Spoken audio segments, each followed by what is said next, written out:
Anticipo di campionato per il Santa Venerina. I rosso-giallo-blu sono di scena al comunale 10 Bonaccorsi per proseguire il trend positivo di inizio stagione. Al cospetto un avversario reduce da una dolorosa eliminazione ai calci di rigore in Coppa Italia dal pesante KO in casa del Mascali.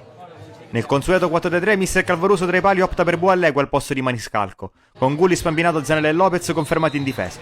Assenti in mediana gli infortunati Basile e Biondi, c'è Daniele Scapellati in cabina di regia, con Fabrizio Scapellati il debuttante classe 2006 a Donino Neri a completare il reparto. In attacco con Sinate e Carbonaro, Spazio e Crisiglione al posto di De Leonardis.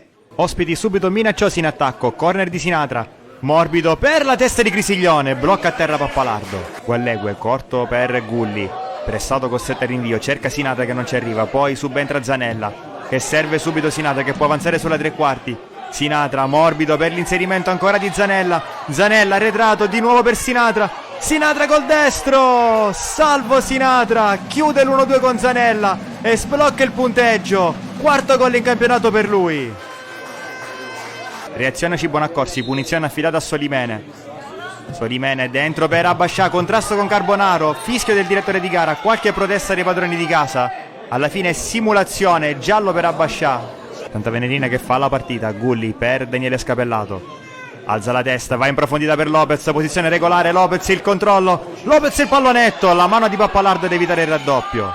Finale del primo tempo, Spampinato fermato da Sinatra che gli porta via il pallone e poi lancia per Carbonaro, Carbonaro si può involare verso la porta, il controllo, Carbonaro col destro, ancora Pappalardo si oppone.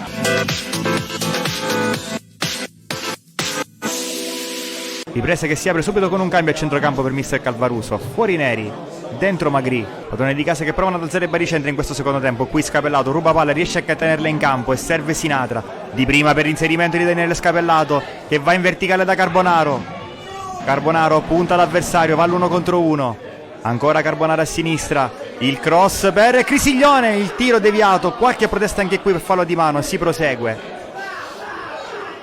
54esimo, piazzato dalla destra di Sinatra, morbido, esce Pappalardo che ci mette i pugni, raccoglie Fabrizio Scapellato, il sinistro, respinge Pappalardo, poi Carbonaro, Nino Carbonaro, non può sbagliare, 2-0, quinto gol in campionato per i Bomber in maglia il numero 7. Forse fresco dalla panchina per mister Calvaruso, fuori Crisiglione, dentro De Leonardis. A Cibonaccorsi che prova una reazione, lo fa con l'entrato divenuto, che qui scarica per Abbascià, chiude l'1-2. Ancora divenuto, arriva sulla tre quarti, prova la conclusione, che si perde al lato. Zanella accelera a sinistra, poi si appoggia su De Leonardis, De Leonardis si accentra, assist per Magri, Magri la conclusione dal limite a pallonetto, pericolosissima, si perde alta. Un altro cambio per gli ospiti, fuori Fabrizio Scapellato, dentro Cunzolo, fasi concitate della partita, prova a mettere ordine Zanella, poi un rimpallo, ancora Cunzolo. Alla fine De Leonardis a mettere giù la sfera e lancia in verticale per Carbonaro, posizione regolare, Carbonaro il controllo, entra in area, Carbonaro in diagonale, fuori di un soffio. Ultimi minuti del match, ospiti in totale controllo, Gulli, lancio per Lopez, di petto per De Leonardis, scambiano i due, imbuca poi Lopez per Carbonaro, Carbonaro il tiro, palo pieno.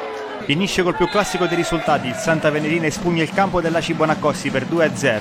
Serviva partire forte per indirizzare il match, così è stato, capitalizzando un altro ottimo avvio di partita, come invece non era accaduto nelle precedenti giornate dove era mancata la concretezza. La squadra di Calvaruso si è dimostrata oggi non solo bella sul piano del gioco, ma quando serviva è stata pratica, come è successo nel secondo tempo. Domenica prossima si torna tra le mura amiche del Vincenzo Grasso ed i rosso-giallo-blu affronteranno il temibile e ambizioso Aci Sant'Antonio.